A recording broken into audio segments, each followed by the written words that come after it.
Each moment is a lock that has a key. First, I must remember my aim to be.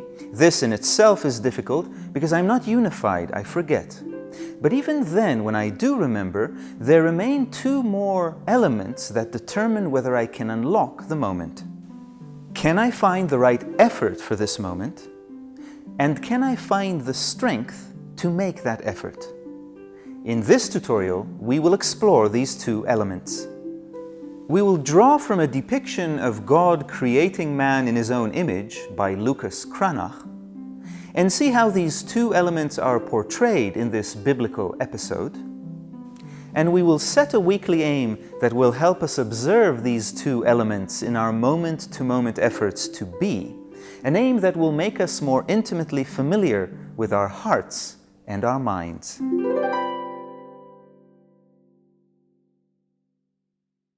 So God created man in his own image.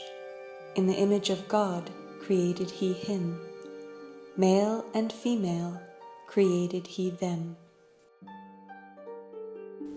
In the tutorial on the microcosmos, we saw that self-development has a lot to do with developing a proper relationship between the master and the other parts of our being, introducing order and harmony to our microcosmos. In the Genesis creation myth, God represents this master. He creates man and appoints him as keeper of his garden. Thus, Master has created and appointed a steward, as it were, to help him govern his creation, or in other words, to help him introduce order and harmony. However, although Master has created a being in its own image, the result, enigmatically, is not identical. When God creates man in his own image, the result is a male and female, which leads us to two questions. First, why would the Creator's image, who has so far been presented to us as a single entity, result in a twofold reflection? And second, what does this twofold reflection mean to us? How does it manifest in the microcosmos man? The difference between knowledge and understanding becomes clear when we realize that knowledge may be the function of one center. Understanding, however, is the function of three centers. Thus, the thinking apparatus may know something, but understanding appears only when a man feels and senses what is connected with it. This system regards man as a three-brained being. This means that the microcosmos is divided into three sub-worlds: the mind, or the intellectual center, the body, or the moving instinctive centers, and the heart, or the emotional center. The nature of these brains will be discussed and experimented with in future tutorials. For now, our primary focus is their relation to the master, in particular, the relation of the mind and the heart. Esoterically speaking, the mind and the heart are the masculine and feminine aspects of the microcosmos and are therefore characterized as male and female.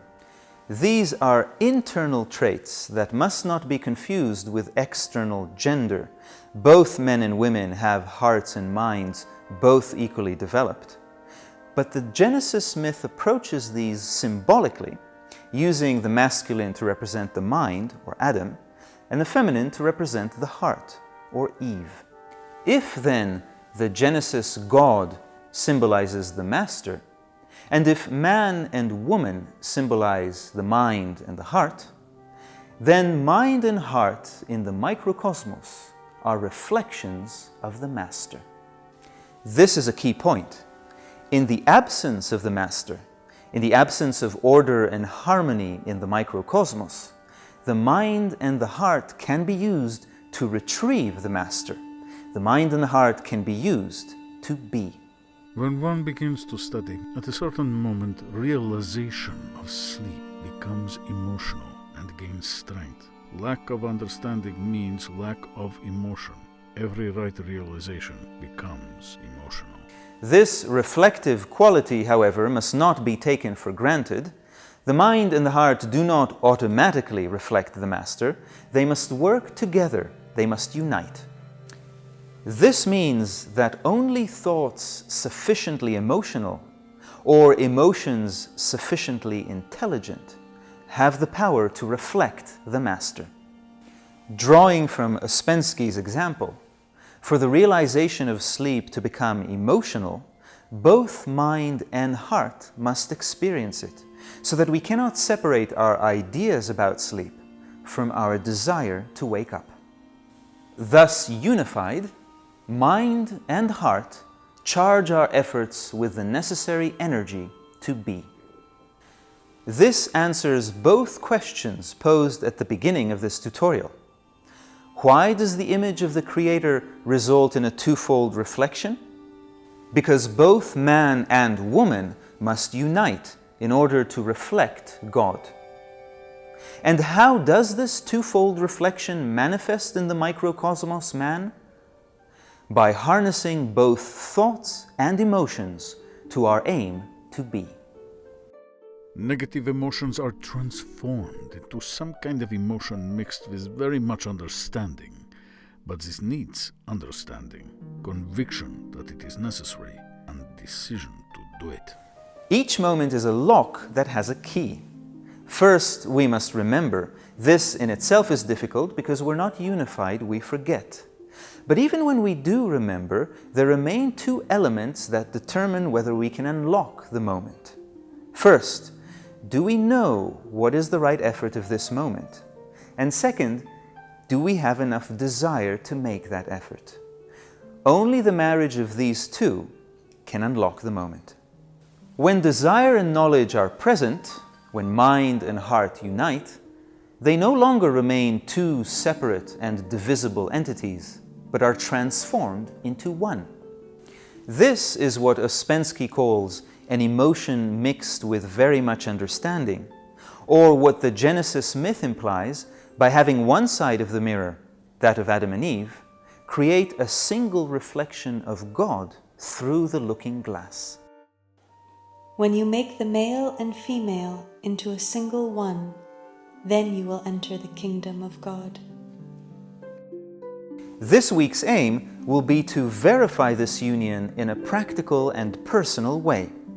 For this, we will observe our moment-to-moment efforts to be and categorize them into three groups.